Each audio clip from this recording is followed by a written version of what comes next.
farm friends! We are at Farm to Table Kids today, and we're going to show you how to plant your garlic seed in your tulip bulbs for fall. So one of the things I'm doing right now is going through the garlic bulbs of the previous season. So that's how we get our seed for the farm. We grow a ton of garlic at Farm to Table Kids because we use it for our farm to table recipes with the kids, and we also sell it wholesale to a bunch of local restaurants. So it has to be good. Garlic is one of the easiest things you can grow because it is a bulb. A lot of the work you have to do comes in the spring and the fall when you have to get the bulbs ready for planting or pull them up for the fall. So we're going to show you what we're doing right now. Last year, we started garlic seed from first generation seed. So it was the first time putting it in the ground. And that seed was pretty small. They're about this size when they're first generation. This seed grew from the same family and produced this bulb in the fall. So these were both first generation seeds that started last spring. And over the course of the summer, these are what they grew to be. You can see the difference in size. So this one I'll actually save and use for recipes and cooking. It's still garlic, it's still delicious, it's just tiny. So I'm gonna take the big one and save this for seed. So I'm not gonna use it, I'm not gonna sell it. Even though this is the size I would sell for wholesale, I'm not going to. I'm gonna keep all my big ones for seed. So I did that when we pulled the garlic. You can see all the teeny ones are set aside, and these are what I'm going to use for cooking and recipes. Whereas the big ones, the ones you think you would want to use for your recipes, hold on to them. Use them for your seed. What I'm doing is, these have been curing in the greenhouse. You can see they're nice and dried out and cured. It's a hard neck, so it's nice and stiff and totally dry. I'm just taking the cloves off of the neck and separating them, and then this will be the seed that we plant in the field. So we're going to take you down to the field and show you just how to do it. Yeah, so right now we are bed prepping to plant our garlic and tulip bulbs. And we practice no-till at Farm to Table Kids. The reason why we do that is because science really supports adding biology to the top of the soil and not really bringing up the dirt or the part that has less or no nutrients at the bottom up to the top. So what we're doing is building on top of the soil with amendments like fish bone meal, alfalfa meal, and compost. But right now, yeah, I'm just loosening the soil because we are planting garlic bulbs and tulip bulbs, and we want them to have nice root development before the really cold winter hits us. With garlic, you want there to be root development, and you want that like one singular garlic shoot to come up and break soil before winter really hits. But you want to be careful when to plant garlic. You want to plant garlic anytime like now to Thanksgiving. So I always say Halloween to Thanksgiving. And we are in zone 5B, so we're in Maine.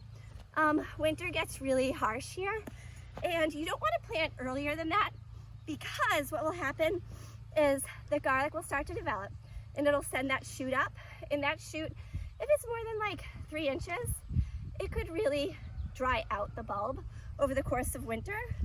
So you want that garlic shoot to be like 2 to 3 inches, but not much more than that, because then it acts like a straw. It will actually attract and bring the cold air down to the bulb in the ground, and then it'll rot.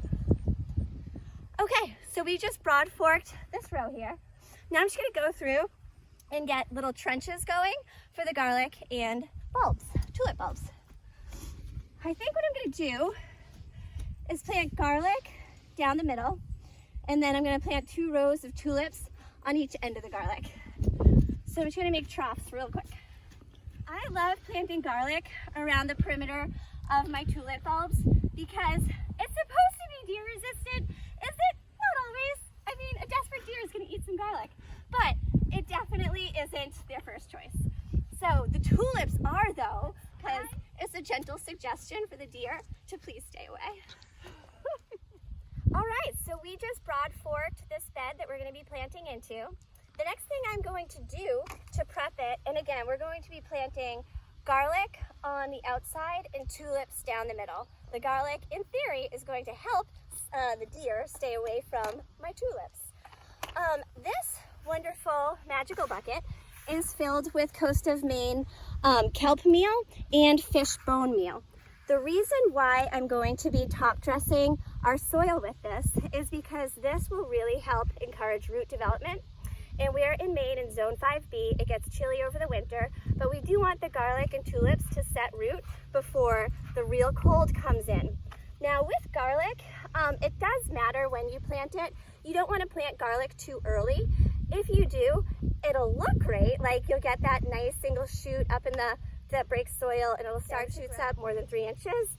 Then you're looking at possibility of drying out your bulb. So to help us get established strong roots, I'm going to top dress the soil with our kelp and bone meal and then plant the bulbs right into it.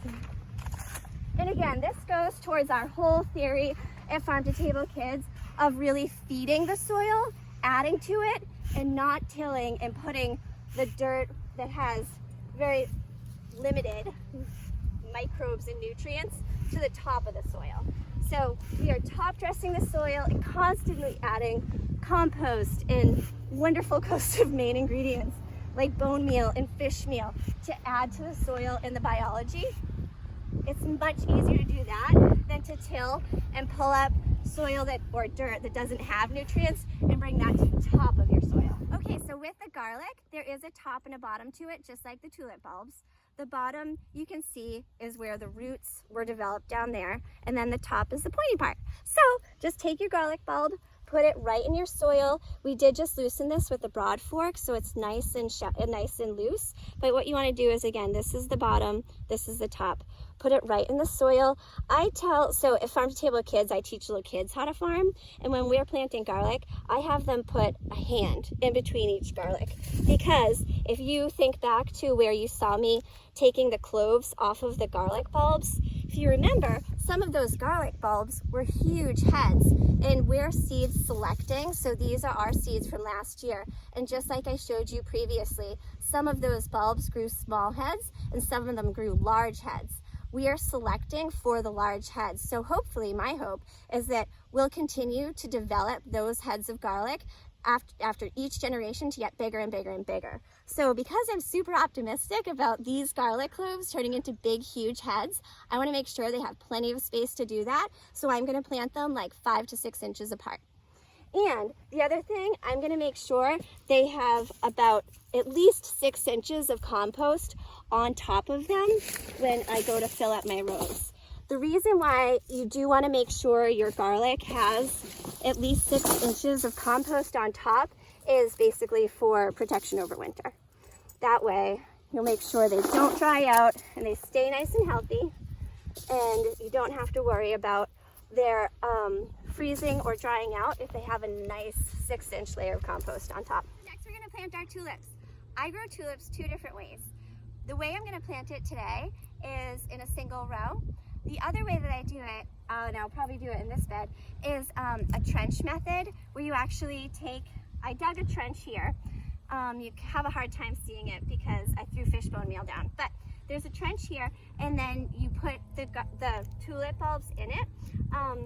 Right now I'm going to do a single file line, but other ways you can do it is legit just like put your tulips in a mass planting like this. And the reason why I do that is because tulips do not need as much space as you think. They're protected by weather, and for this field, for this bed, I know that when the tulips come out, I can transplant another crop in here mid-season. Like I could put the pepper transplants in here or the tomato transplants here. So these bulbs aren't going to be here for the whole season. So you can either plant in a mass trough like this or a single line. For the purpose of this bed, and because I'm sharing with garlic on each side, I'm just going to do garlic. I'll do like a double row of tulips down the middle. Just really easy like that. And I'll go through with my rake. And you don't want to disturb your bulbs. I'm just going to rake this nice and even just to make it look pretty for winter. But when I'm doing this, I'm also making sure that I do have at least 6 inches of coverage on top of these bulbs. It really does help to make sure that they don't dry out over the cold winter. And then, once you're top dressed, you've got your good 6 inches of compost on top of your bulbs, you're good. So make sure you walk your fields. Always check on them. Look for any frost heaving. That also happens to garlic if you plant a little too early and it has a lot of growth development. Okay, so make sure you do walk your fields. Make sure to look for deer and pest pressure, things you can do to help keep deer away from your tulip and garlic bulbs. I love laying chicken wire down. I do that in the spring once the snow melts and the deer start to come back in full force. Lay chicken wire down. It really helps keep the deer and pests away from stealing your bulbs. The other thing you can do is put hot pepper flakes down. You do have to do it pretty often, so you can buy them at the dollar store, but putting red pepper flakes down, they only have to taste it once and then they won't come back. All right, farm friends, well, thank you so much for watching this video. I hope it was super helpful for you with your garlic and tulip planting this season. Remember, check out coastofmaine.com or farmtotablekids.com for any kind of planting information, and write us a note or a question if you have any. Happy farming!